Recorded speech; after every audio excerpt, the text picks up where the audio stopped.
Alright guys, so we are going to start with our Monday lesson of questions 12 through 17. So we're starting at passage 3. Alright, question 12. In experiment 3, so I'm going to look there. For which of the following masses would spring B, C, and spring D have the closest to the same equilibrium lengths? So the closest to the same, let's see. B, C, and D, so we need the star, the circle, and that weird shape. So we just don't need spring A. This is A, B, C, D. C's right there. Closest to the same. All right, that's when they're all the same. So when these paths cross, we're going to go down here, 100, 200, 300, 400, 500. So that's basically 300. So our answer is G. This is an IOD question. This, by the way, is the distractor because they're all in a line, but this is not the same. You need the equilibrium length to be the same. This is not the same. All right. Question 13. A student has hypothesized that as the length of the arm of a pendulum increases, the oscillation frequency during SHM will decrease. Do the results of experiment 1 support her hypothesis? So this is an EMI question. Now let's go back. Experiment 1. Length of the pendulum arm increases, the frequency will decrease. So experiment 1. Length of the arm increases. So as this increases, the frequency will decrease. That is what we see. So I'm going to go with yes. So I'm going to cross off C and D. Yes, the oscillation frequency decreases, the arm length increase. The frequency decreases with increasing arm length for the other 3 lengths tested. No. So the answer to 13 is A, because if you look at experiment 1, they didn't test 3 lengths. That's at experiment 3, where they have the multiple springs, right? We're just looking at, and experiment 2. But we're just looking at experiment 3, where we see this general trend right here. We're not actually looking for multiple lengths. All right.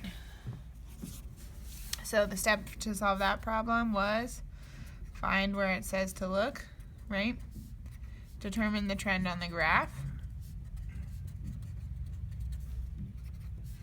Pick what yes or no, and then pick why. That's how we solve that one. All right, 14. Based on the results of experiment 2, so I'm going to be looking at experiment 2. If an engineer needs a spring that oscillates most slowly after being stretched and released, which of the following springs should be chosen? So most slowly oscillation. Let's see. The spring was suspended vertically, mass was pulled down, short distance, frequency of resulting oscillation. So slowly is going to be low frequency, right? So which one has the lowest frequency? So the most slowly. So whatever spring that is, right? So that looks like spring A if I look at my graph. Oh, spring A is an answer choice, check. This is IOD as well because it's literally just pulling out data. So 1, we went to experiment 2, found slowest line, looked at key for the spring. All right, based on the results of experiment 3, that's where I will be looking. If a 700 gram mass were suspended from spring A, when would it come to rest? So that's also IOD. All right, based on experiment 3, using the apparatus, the same 4 masses and same 4 springs were used. Oh, excuse me. All right, so if we want it to be 700, 600, 700, that's at that line for the mass. When would it come to rest? So the mass spring system was allowed to come to rest and the equilibrium length of the spring was measured. So we need to know what the equilibrium length would be at 700. So you trace up there. Then let's take, and remember it's spring A, so we know we're doing this line. That's about 40-ish, right? So let's see.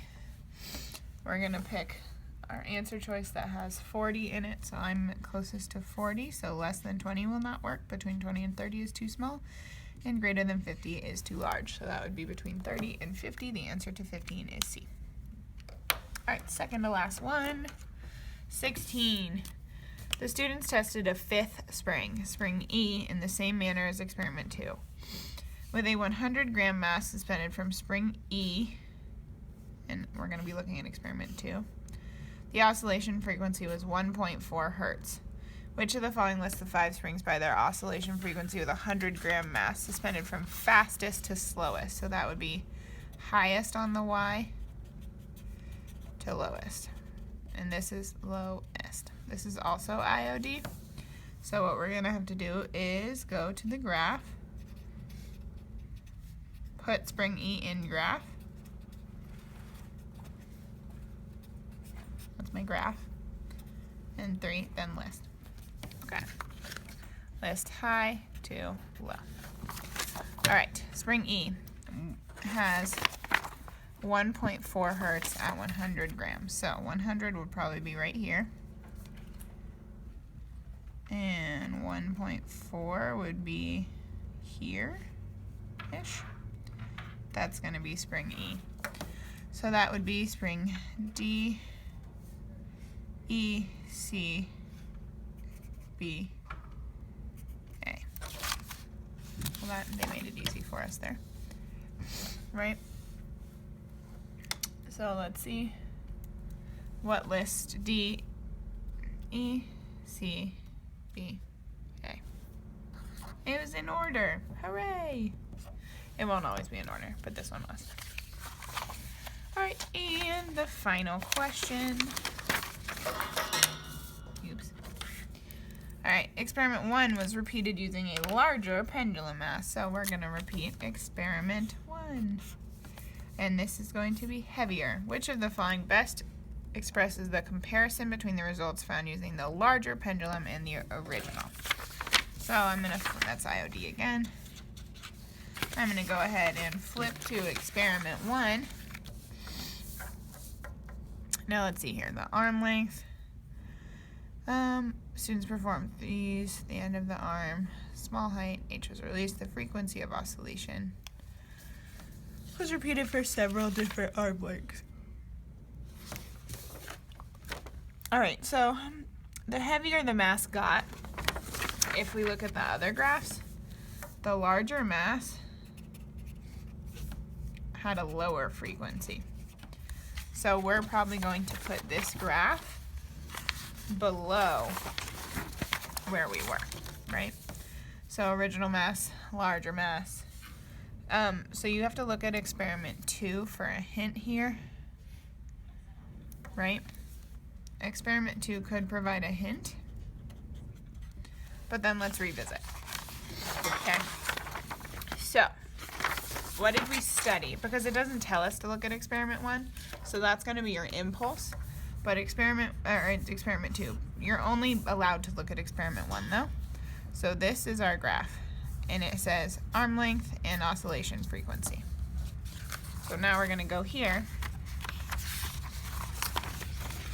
and we need to look at arm length, oscillation frequency. Can we compare mass? Because was mass compared at all? So experiment 2 is going to be what you want to do. So you're going to want to pick A, but this is actually the distractor because you can't look within the question. Experiment 1 did not test mass. It did test math. It's a graph. So it didn't test mass at all. So your answer is C because mass not in experiment 1. If you read experiment 2 first, that will be why you choose that, but it's not the right answer. All right, that's it.